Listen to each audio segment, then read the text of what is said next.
c'était le grenier du Bas-Canada. Argenteuil, it was the attic of Lower Canada. Here was the best land that you could crop. Here we found the best oatmeal that we had in Lower Canada. C'était ici qu'on avait le meilleur gruyot, la meilleure avoine du Bas-Canada. C'était ici dans Argenteuil pendant tout le 19e siècle, all during the 19th century. And people there, mainly, they organized the exhibit in St. Andrews, because St. Andrews was the center of Argenteuil back in those days. And then, et là, est arrivé le train. And then the train came. It's changed everything. The change passed in Lachute in 1877. From that day on, people tried to say that Lachute started to say that Lachute was the center of Argenteuil. And this is why they moved the fair from St. Andrews up to Lachute. Because of the train. It was easier for everybody else around the province of Quebec to come here by train with the livestock. Because le concours de bétail était le concours le plus couru ici en Amérique. You know what? In 1883, the whole amount, le montant total pour organiser la fair, to organize the fair, was $999. The fees were about 5 cents to get in, $1 to register, okay? And then further on, the fair was organized on Main Street in Lachute. And then after that, sometimes they organized it on Clyde Street, just by the North River. And you know why they named that street Clyde? Come on, you're farmers. For the horses, not for Mr. Clyde. There were no Mr. Clyde here in Lachute. It was for the horses. So that street is named for the horses. Cette rue-là, la rue Clyde, elle est nommée en mémoire des chevaux, les Clyde. Parce qu'on faisait les parades de Clyde sur la rue Clyde, entre la rue principale et la rivière du Nord. Il y avait un grand terrain qui était là. There used to be a hockey rink there. And during summertime, they do parade there. C'est pour ça. Et la Société d'agriculture était toujours en arrière de ces organisations-là. Et le temps a passé. Et un jour, en 1887, on a décidé d'organiser l'affaire à Lachute, pour toujours. La famille Hammond a donné un terrain, qui était une partie de ce terrain ici. On a construit des bâtiments. Et ils ont construit le grandstand. That was a beautiful thing, that grandstand that they built there in the early 1900s. C'était vraiment de toute beauté. Et les bâtiments qu'on avait ici aussi. Et les gens arrivaient en carriole, hein, avec leurs chevaux. Ils venaient ici. Et après ça, en automobile. And then, John Thomas Ayres decided to invest a lot of money in the exhibit ground. Et John Thomas Ayres de la Ayres Limited a investi beaucoup d'argent ici, dans le terrain d'exposition. On a agrandi encore une fois la grande estrade. Et là, ça coûtait encore une fois $1 to register. Et les prix qui étaient donnés, the prices that was given to those who won les concours, you know, for a shire, it was $11 to $13. Can you imagine? That was in 1911. That was a lot of money. And for a chicken, it was $3. That was a lot of money. Because with $3, how many chicken you could buy in 1911, you know? So it was quite incredible. That's an incredible story that you have all in your hands, you know? C'est une histoire vraiment extraordinaire que vous avez entre les mains.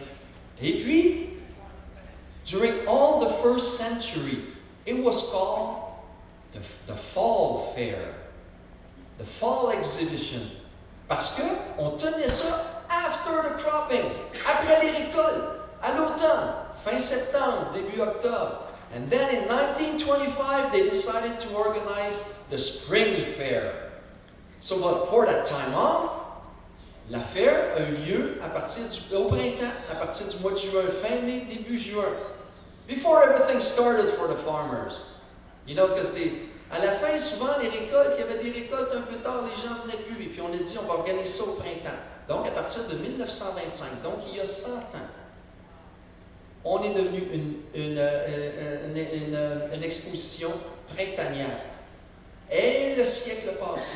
Et les temps ont passé.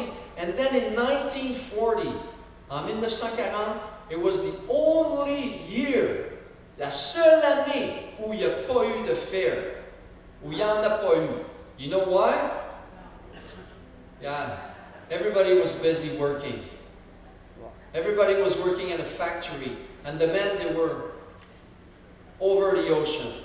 Les hommes étaient partis de l'autre côté de l'océan, ils étaient à la guerre. It was the Second World War. This is why in 1940 they had no fair. Right? People were working at the Brownsburg ammunition plant. There were 4,000 people working there during the Second World War. Lots of you people from your families are worked there. You can imagine. And they worked at Ayers too. You know, everybody was pinching in for the war effort. Alors tout le monde était là et il participait à la grande effort de guerre. Et c'est comme ça que le siècle a passé. Et qu'en 1946 encore, le premier prix pour une vache, une Ayrshire, okay? Le premier prix c'était 13 $. Donc le montant des prix, the prices of those who won was a little bit lower. And the entry fees raised. It was 25 cents to get in. Ça coûtait 25 cents pour entrer à ce moment-là. Et le temps a passé. Hein?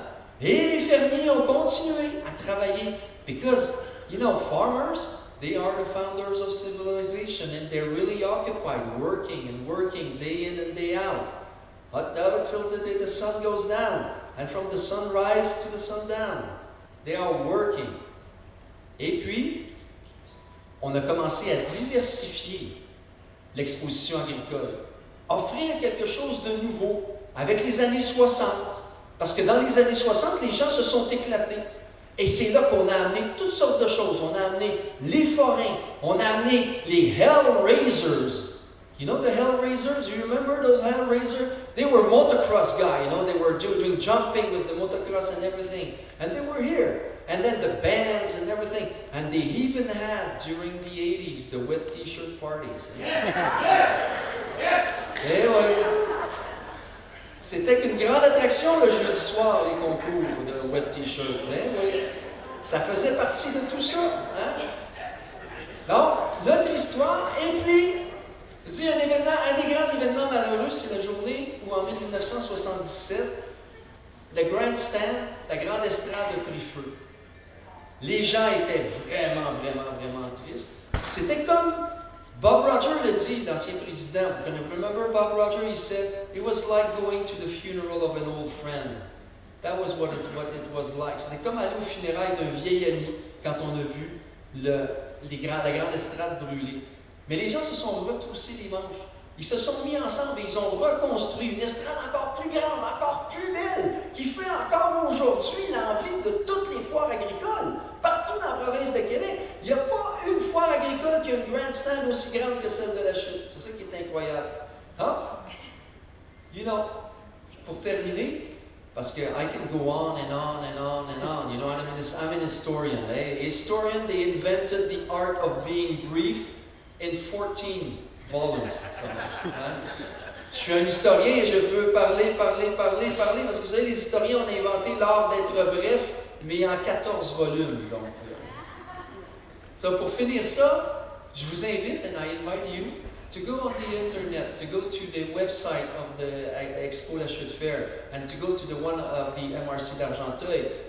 We're going to hook it on during the weekend, and it's a parcours numérique, so it's like a whole voyage in the history of the fair that you will see on the internet.